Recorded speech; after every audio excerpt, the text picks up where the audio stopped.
On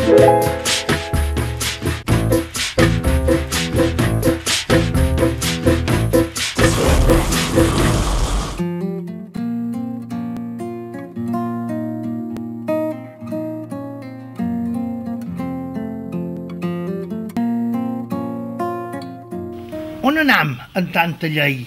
Són 7 des de l'any 80. No veus que això no s'aguanta com un sap que es ple d'herbei? En verd no dona vermell, sols diu que té majoria i pensa en l'economia i la competitivitat. Quin rebuig que ha provocat per la seva grolleria. L'escola així és un imperi de castellanització. Si el director emperador imposa el seu criteri, en res queda el magisteri i la col·lectivitat. Això és un model sensat, un sol home qui controla. No saben que a l'escola comença la societat?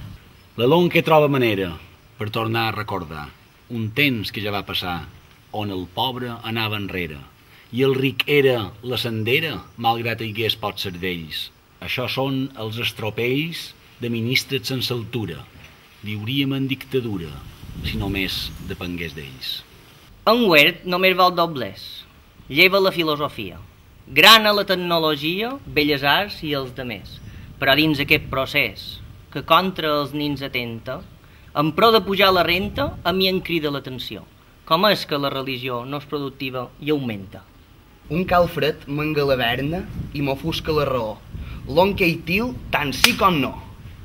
Com pot ser que qui governa imposi una llei externa?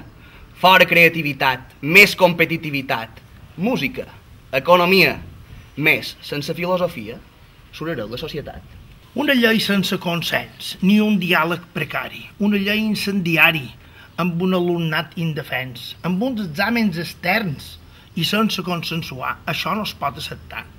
Avantprojecte mesquí que sols ens pot conduir a més fracàs escolar. Cercaven un embrió, l'onque hi té, l'òvul i esperma, però quan la idea és erma no hi cap la fecundació. L'embaràs educació mai no anul·la pensaments, sempre seran el docents, el mugró matern i el ventre. Tan sols a dins cada centre pariren coneixements.